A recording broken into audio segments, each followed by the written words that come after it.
In this video tutorial, I'm going to show you how to create a simple click game using Scratch. So this game's called Bat Catcher, and what you need to do is click on as many bats as you can in 30 seconds that appear on the screen.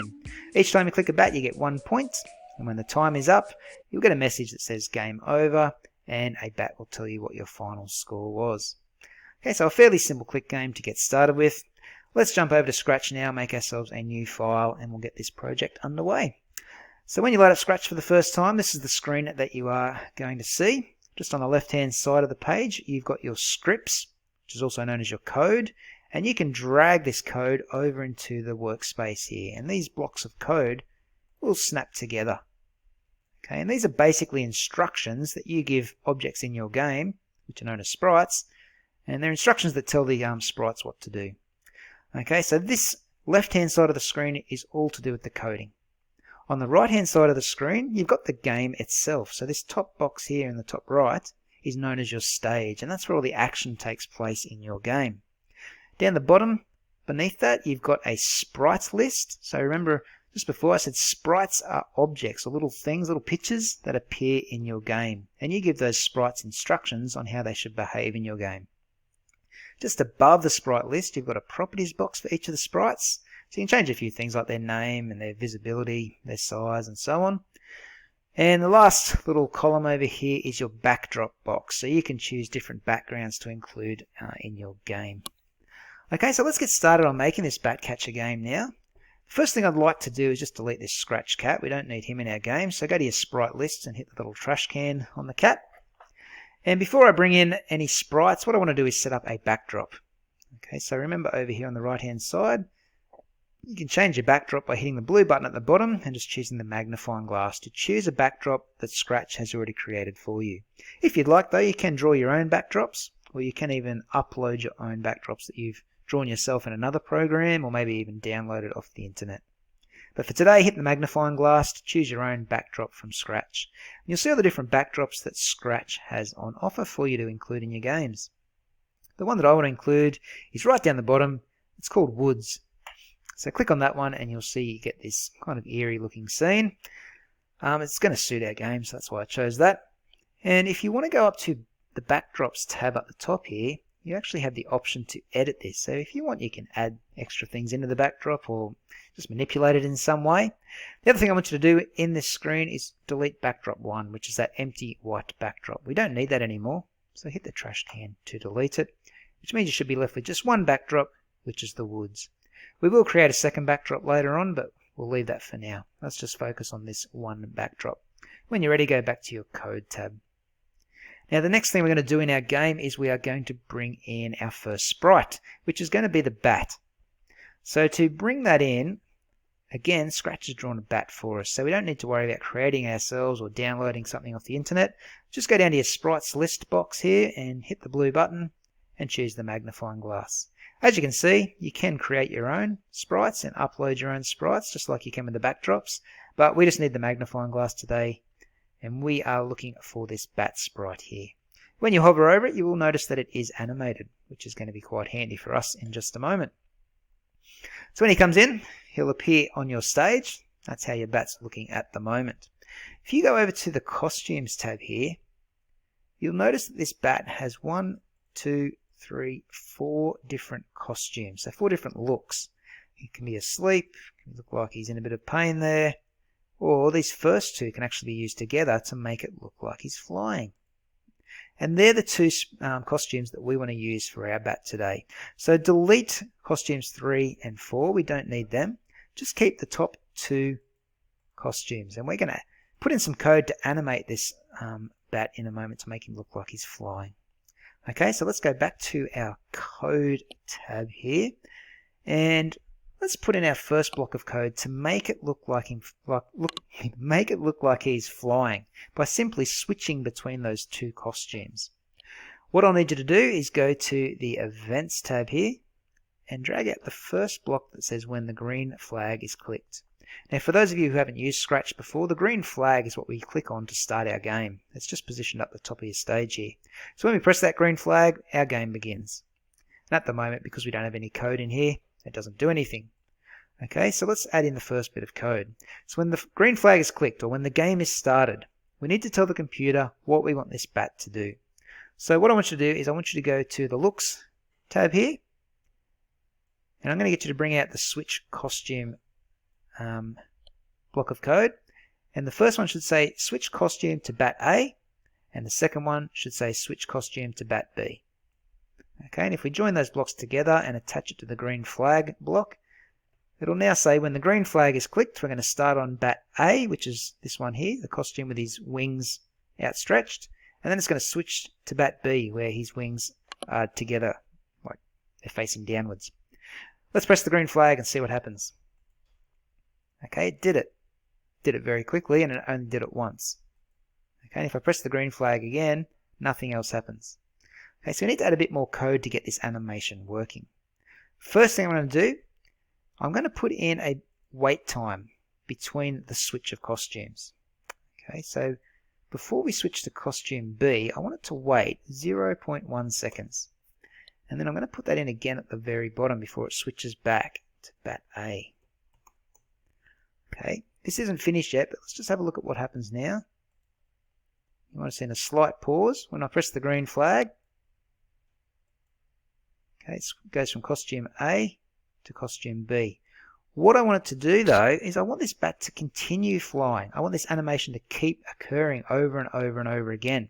So instead of repeating these 4 lines of code, which would look quite messy if we just kept duplicating it, okay, and that would go on forever, instead of doing that, there's a quicker way to do it. Okay, in our control tab here, we can drag out this block of code called forever. This is known as a loop. And what we can do is we can drag these 4 scripts here and put them inside of a forever loop. And that just tells the computer that while the game is running, repeat these 4 lines of code. Okay, basically forever while the game is running. So our bat will always be switching between costume A and costume B, and there'll be that 0.1 second wait time between each switch of costume. So now when we press the green flag, we should have an animated bat that looks like he's flying. Okay, so that's your first little script or chunk of code, all sorted. Next thing I'm going to do is we're going to get quite fancy. This is a little bit confusing, so you'll have to bear with me. But what we're going to do is we're going to make our bat fly around the screen to make it a little bit challenging for our user to click on him. So the first block of code that I want you to drag out for this section is when the green flag is clicked again. Okay, so when the game starts, we're going to do something else. First thing we're going to do is we're going to set the size of our bat to 0%. I want him to be tiny. So in the looks, go to set size, change from 100% to 0%. So now when we press the green flag, our bat is absolutely tiny. You can probably just see it there on top of my mouse cursor, flapping his wings. Okay, and what we're going to do is we're gradually going to make him get bigger, so it looks like he's flying towards the screen. Okay, and to do that, actually I'll do that in a minute. One other thing I want to do first is I want to position this bat in a random location on the stage. I don't want him always starting in this middle position and then flying it towards the screen, because it makes it too easy for the user to know where the bat's coming from. What I want the bat to do is move to random locations around the screen each time he appears. Okay, so what you're going to have to do here is be aware of the X and Y axis, which your screen is made up of. Okay, in the middle of the screen we've got the coordinates 0, 0. Running through the horizontal plane is the X-axis. The very left-hand edge of our game screen here, that coordinate is minus 240 on the X-axis, and the right-hand side is 240 on the X-axis. Okay, running on the Y-axis, which is the horizontal plane, the vertical plane, we've got 180 at the top, and minus 180 as the coordinate at the very bottom of the page. So just be aware of those coordinates. We're going to be using them to tell our little bat to go to a random location on the page. Okay, so in your motion, you've got this option, go to X and Y. I want you to drag that and drop that out. So first of all, our bat resizes to 0%, and then he's going to go to a set of coordinates that we want him to go to. Now I don't want him to go to the same coordinates each time. What I want him to do is go to random coordinates. So in our operators, we can choose this pick random block, and drop it into the X and the Y values. And we're going to change the X values to minus 220 and 220. So for the X value, he can appear basically anywhere on the left or the right hand side of our page. We didn't put minus 240 and 240 because I don't want him to go right to the very edge of the page. I want him to be just inside the edge of the page. Now for the Y value, we're going to choose minus 160 to 160. Same deal there. We're going to have him start somewhere up near the top of the page or somewhere down near the bottom of the page. Anywhere in between there is suitable. Okay, so now when our game starts, our little bat is going to start in a random location. So he's moved to there. If I press the green flag again, you can see he's moved over to here now. Okay, and if I keep pressing the green flag, the little guy will just keep moving around to a random location on the page to start his journey. So once he's in that position, as I said before, I want him to grow bigger and make it appear as if he's flying towards the user. So we're going to need to do another loop here. It's going to be a repeat loop this time though. Okay, I'm going to repeat 6 times, and I'm going to repeat 2 blocks of code. Okay, first one is going to be waiting 0.05 seconds, and then the second one is changing the size by 10. I'll explain this to you in a sec. Okay, so this little block of code here is another loop. What we're going to do is we're going to be repeating these 2 scripts here, or these 2 blocks of code, 6 times. So we wait for a very split second and then change the size of our bat by 10%. And we loop around and repeat that again. So we wait another split second and change our size by another 10%.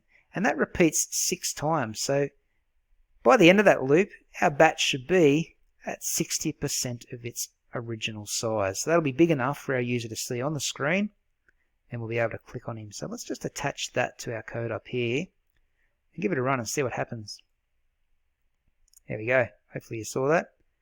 Every time I press the green flag now, our bat starts at 0%. He goes to a new X and Y coordinate, so a new position on the page, and then he gradually increases in size. Okay, I'm just pressing the green flag here so you can see that my bat will keep increasing in size. Alright, so that's going well. Next thing I want it to do, once it gets to full size, I want him to fly off in a random direction. So again, making it harder for the user to actually click on him. Alright, so what I'm going to do is in the motion tab here, I'm going to choose the glide 1 second to a random position. And instead of gliding 1 second to a random position, I'm going to go to operators and I'm going to say pick random 1 to 2 seconds. So it's going to take between 1 to 2 seconds for this bat to glide to a new position on the page. So sometimes he'll be moving a little bit slower, sometimes he'll be moving fast, sometimes he'll be moving like a mid-speed. Okay, let's just test that out. So that was pretty quick. I'll press the green flag again. That one was a bit slower. So you can see now he grows in size and then just moves in a random location on the page. The next thing I want it to do is once he has flown to this random location, I don't just want him to stop there. I want him to actually disappear off the page. So the user only gets a very slim chance to actually click on the bat. So all I need to do is go to looks and choose the hide function and drop that right there. So now when he moves, he'll fly and disappear. Okay, it looks good. And if I press the green flag to run that code again, my bat doesn't come back. It's because we've told him to hide and he's staying hidden. So what we might need to do is grab the show block of code and put that right at the very top. So each time we run this code, there we go, our bat appears and then he hides himself at the end. If we press the green flag again, he should show himself again. There he is, and still fly across the page. Now, you probably noticed me clicking the green flag quite a bit for that to work. I don't want to be continually clicking the green flag. I want the computer to control this by using a forever loop. So I want all of this code to be running forever. So while our game's running, this code's going to be running. Okay, so wrap all of that code up inside of this forever loop. Now I'll just have to press the green flag once, and our bat will fly across the screen, disappear. And then he reappears in a new spot and flies again. So that will just keep going forever until I stop my game. Okay, so that looks good.